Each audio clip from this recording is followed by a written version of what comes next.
네, 오늘은 우리 구약 2권 18과 하나님의 약속을 믿은 다윗. 마침 저희가 지금 같이 매일 성경으로 보고 있는 역대상 본문하고 좀 비슷한 부분이더라고요. 역대상 17장, 네, 그 17장 이후의 이제 내용인데요. 그 메인 아이디어는 이렇습니다. 하나님은 다윗 가문을 통해서 영원한 왕이 세워질 것을 약속하셨다.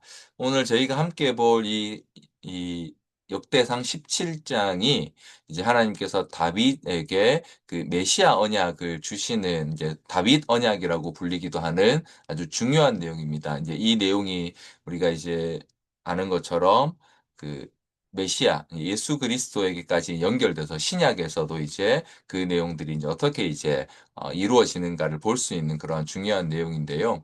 하나님이 다윗 가문을 통해서 영원한 왕이 세워질 것을 약속하셨다. 그래서 포인트가 하나님이 주신 약속을 믿어요입니다. 목표는 먼저 이제 하나님이 하나님과 함께 하려는 다윗을 기뻐하셔서 그의 후손을 통해 영원히 이스라엘을 다스리기로 약속해 주시고요. 그리고 또 다윗에게 주신 약속대로 영원하신 왕이신 예수 그리스도께서 다윗의 후손으로 태어나셨다는 사실을 알고 이제 믿는 것. 그래서 우리도 하나님이 우리에게 주신 그 약속의 말씀을 믿고 또 다윗처럼 준비하는 사람이 되자라는 게 이제 목표입니다. 본문은 역대상 17장 10절부터 14절까지 말씀인데요. 제가 한번 읽어 드리겠습니다. 내가 사사들을 세웠을 때부터 너희를 계속해서 괴롭히던 악한 나라들과 너의 모든 원수들을 물리쳐 주겠다. 이제 내가 선언한다. 내 뒤를 이어 내 자손을 이스라엘 왕으로 세울 것이다. 너의 날이 끝나서 내가 조상들에게 돌아갈 때에 너의 아들 중 하나를 새 왕으로 삼겠다. 그러면 그가 나를 위해 성전을 지을 것이며 나는 그의 집안이 이 나라를 영원히 다스릴 수 있게 하겠다. 나는 그의 아버지가 되고 그는 나의 아들이 될 것이다. 나는 사울에게 베푼 사랑을 거두어 드렸으나 너의 아들은 영원히 사랑해 줄 것이다. 내 집과 나라를 그에게 영원히 맡기겠고 그의 왕좌를 영원토록 없애지 않을 것이다. 네. 역대상 17장 10절부터 14절 말씀인데요. 28과의 내용을 함께 보려면 제가 이제 17장의 내용을 좀 같이 이해를 해볼 필요가 있습니다. 17장의 전체 내용은 간단히 말씀드리면 이제 다윗이 자기의 궁전을 완성하고 난 이후에 하나님의 언약궤가 아직 이 장막에 있는 것이 이제 마음이 쓰여서 자기가 하나님의 성전을 지어 드리고 싶다라는 이제 그런 이야기를 나단 선지자에게 하죠. 그래서 그 이야기를 듣고 나단은 처음에 나단도 굉장히 동의했습니다. 그런데 하나님이 나단에게 가서 다윗에게 전하라고 하시면서 너는 그 성전을 지을 사람이 아니다라고 이렇게 이야기하시고 그러나 이어서 우리가 방금 읽었던 그 다윗에게 주시는 언약을 그에게 들려주십니다. 그리고는 너의 후손이 성전을 지을 것이다. 라고 이제 그렇게 이야기를 해 주시죠. 나단 선지자를 통해서요. 그리고 이제 다윗이 그 이후에 하나님 앞에 이제 감사의 이제 그런 찬양을 합니다. 내가 무엇이고 또 내 집이 누구간데 하나님이 이렇게까지 생각해 주십니까? 라고 하면서 이후에 이제 그 하나님 주신 언약, 약속이 어떻게 이제 이루어져 가는지를 좀 보여주는데요. 이 17장을 먼저 우리가 다윗의 관점에서 한번 조금 간단히 한번 생각해 볼 필요가 있습니다. 그 17장 1절부터 1절에 보면 다윗이 이제 자기가 왕궁을 옮긴 뒤에 나는 백향목집에 살고 있는데 여호와의 언약궤는 장막에 있습니다. 그래서 이제 내가 성전을 한번 하나 지어드리고 싶다라고 하는 이런 의사를 내비치자 나단 선지자도 하나님께서 왕과 함께 계시니 무엇이든 왕의 뜻대로 하십시오라고 이렇게 말합니다. 자, 그런데 하나님이 나단을 다시 보내셔서 너는 내가 살 집을 지을 사람이 아니다라고 이렇게 말씀하시죠. 이 본문을 통해서 우리는 한 가지를 생각해 볼 수 있습니다. 다윗이 지금 성전을 하나님께 지어드리겠다라고 하는 이 마음 자체는 우리가 볼 때, 나단 선지자도 봤을 때, 아, 참 좋은 마음이라고 이렇게 생각을 할 수 있겠지만, 사실 그건 하나님이 원하시는 바가 아니었던 거죠.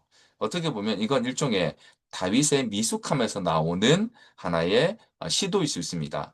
내가 이 정도 됐으니까 하나님께 성전 하나 정도 지어드릴 수 있지 않아? 라고 하는 생각을 했는데 하나님이 단호하게 그건 네가 할 일이 아니야 라고 말씀하시고 있는 거죠.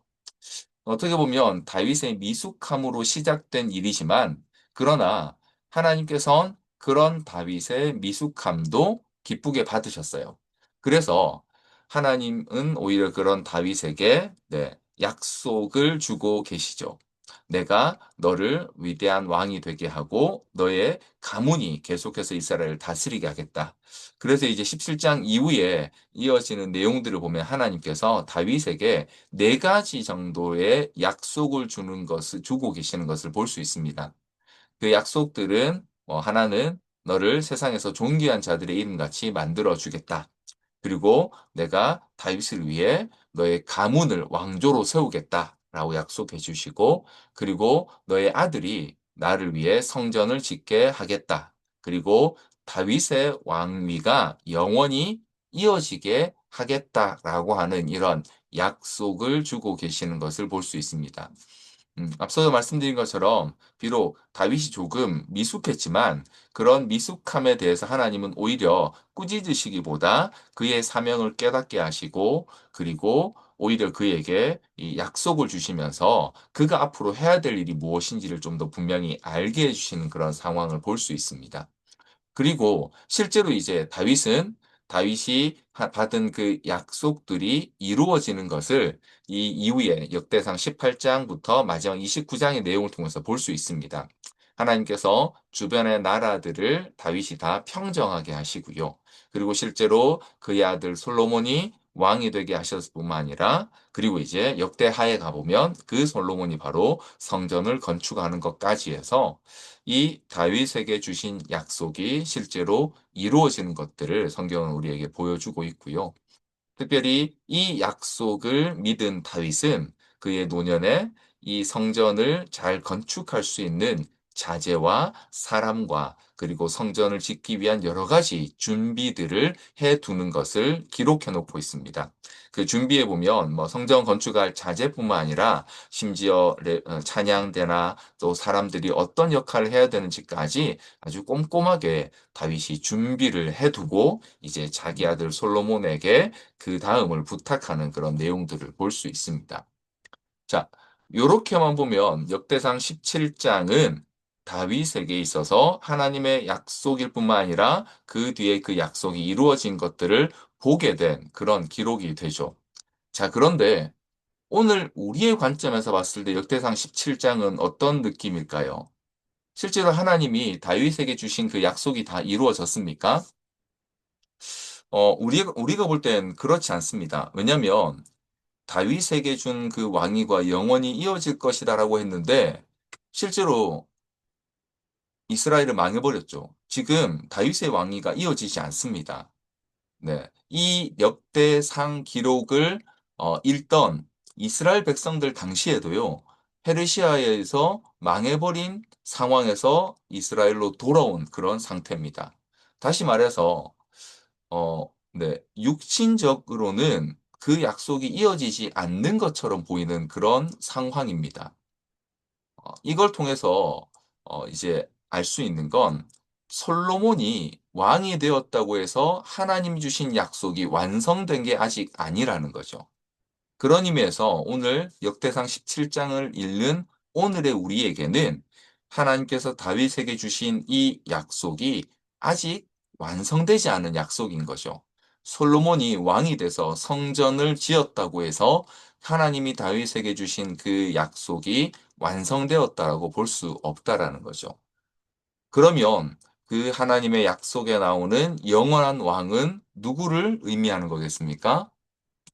네, 바로 하나님의 아들이고 그리고 네, 이 땅에 오셔서 우리의 모든 죄를 위해 죽으시고 부활하신 예수 그리스도를 의미한다는 사실을 우리는 역대상 17장을 읽으면서 네, 충분히 미루어 알 수 있게 됩니다. 이건 당시에 이스라엘 백성들도 마찬가지였을 겁니다. 솔로몬이 왕이 되었었던 그 약속으로 끝난 게 아니구나. 아직 메시아가 오셔야 하는구나라는 사실을 그들은 이 본문을 읽으면서 생각했을 거고요. 마찬가지로 오늘 우리에게는 이미 오신 영원한 왕이신 예수 그리스도를 통해서 이 약속들이 지금도 이어지고 있구나, 지금도 이루어져 가고 있구나라는 사실을 이제 이 역대상 17장을 읽으면서 오늘 우리는 생각할 수 있다라는 거죠.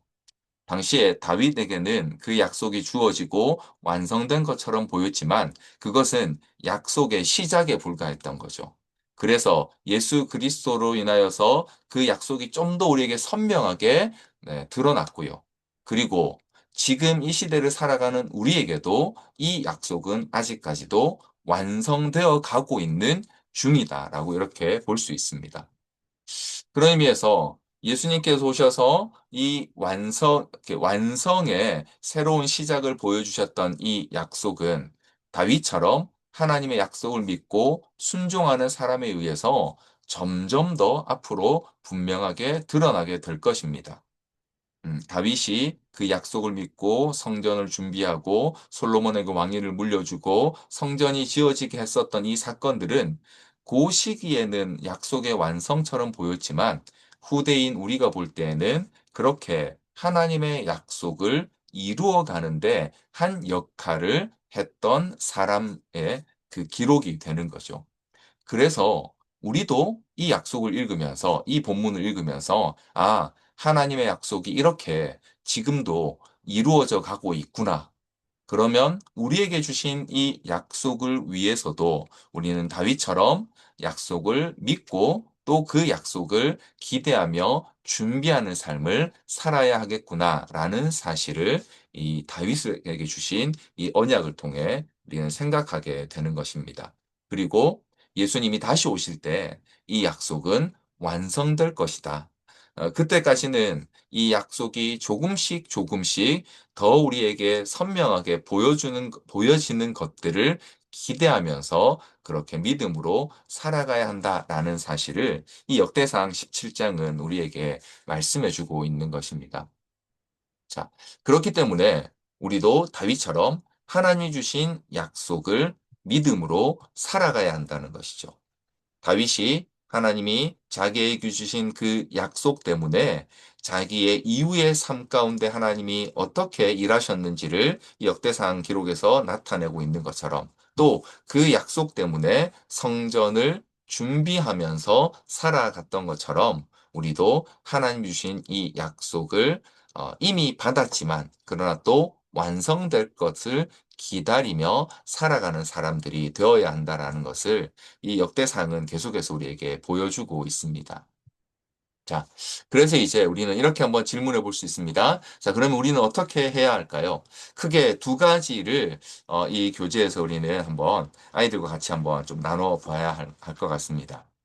첫 번째는 약속의 말씀을 기억하자. 네. 다윗이 하나님께서 그에게 주셨던 그 약속, 너의 후손이 영원한 왕이 되며 또 너의 아들이 나를 위해 성전을 건축할 것이다 라고 하는 그 약속의 말씀을 기억하고 자기의 노년에 그 약속을 위해 준비했던 것처럼 먼저는요, 하나님 주신 약속의 말씀이 무엇인지를 기억해야 할 필요가 있습니다. 음, 우리가 성경을 읽는 이유도 또 암송을 하거나 혹은 주일마다 말씀을 듣는 이유도 바로 사실 여기에 있습니다.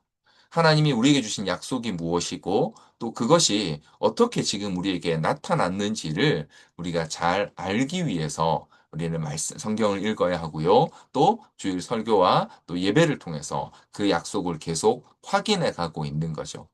약속을 기억한다라는 것은 우리의 정체성이 혹은 우리의 소속이 어디에 있는지를 확인하는 일과 동일한 일이라고 할 수 있습니다. 그리고 이 약속을 기억하는 사람은 어떻게 살겠습니까? 그 약속을 기대하면서 준비하면서 살아간다는 거죠. 약속의 말씀을 가지고 살며 또 그 약속을 준비하는 사람으로 살아간다는 것입니다. 그래서 우리는 말씀을 먼저 기억하는 일이 굉장히 필요합니다. 그 약속의 말씀을 기억해야 그래야 그 말씀을 붙들고 준비하며 말씀대로 살아가는 일들을 할 수 있습니다. 다윗이 시편에 보면 자주 이제 하나님의 율법과 말씀의 아름다움을 노래하는 것들을 볼 수 있습니다. 우리가 그 잘 알고 있는 시편에서 가장 긴 시편인 시편 119편은요. 바로 이 하나님의 율법이 얼마나 우리에게 완전하고 우리에게 유익한가를 노래하는 그런 시편입니다. 이렇게 다윗이 시편에서 하나님의 말씀에 대해서 자주 노래하고 찬양하는 이유는 바로 그 말씀을 기억하는 사람이 그 말씀을 위해서 준비하며 살아갈 수 있기 때문입니다. 그래서 오늘 우리에게도 사실은 성경을 읽고 또 말씀을 듣고 또 말씀을 암송하는 이 일들이 가장 먼저 우리의 믿음을 지켜가기 위해 필요한 일이라고 할 수 있습니다. 음, 어린이용 교재에 보니까요, 저학년도 그렇고 고학년도 그렇고 이 약속의 말씀을 한 세 가지 정도 확인하는 그런 내용들이 있더라고요. 확인하고 이 약속의 말씀을 따라 나는 어떤 걸 할 수 있을까라고 하는 이 실천 사항을 이렇게 기록하는 그런 내용들이 있던데요.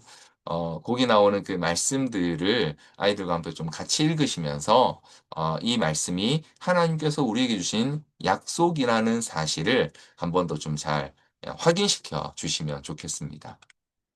자, 그래서 이 과의 암송 구절은 고백은 이렇습니다. 사도행전 13장 23절인데요. 하나님이 약속하신 대로 이 사람의 후손에서 이스라엘을 위하여 구주를 세우셨으니 곧 예수라라고 해서 이 사람의 후손, 다윗의 후손으로 예수님께서 오셨다라고 하는 사실을 알려주는 이 말씀이 이번 주에 암송 구절입니다. 사도행전 13장 23절인데요. 이 말씀처럼 우리도 예수님을 통해 약속을 받았으니 그 약속을 기억하고 약속을 믿음으로 살아가는 그런 우리들 그리고 우리 아이들이 되면 좋겠습니다. 네, 본문의 내용은 이렇게 되어 있고요. 그래서 우리 말씀드린 것처럼 아이고, 네. 아이들과 함께 이 약속의 말씀을 좀 확인하시고 그리고 이제 그 말씀의 내용들을 한번 같이 이야기해 보는 시간을 좀 가지시면 좋겠는데요. 네, 이제는 예, 그룹별로 우리 선생님들이 모여서 먼저 네, 이 약속의 말씀을 좀 같이 한번 확인하시고 그리고 이제 어떻게 우리는 그 말씀을 기억하고 살아갈 수 있을지 한번 나누는 그런 시간을 좀 가지시면 좋겠습니다. 제가 소회실 열어놨습니다. 우리 들어가셔서 각 우리 학년별로 잠깐 나누는 시간 갖도록 하겠습니다.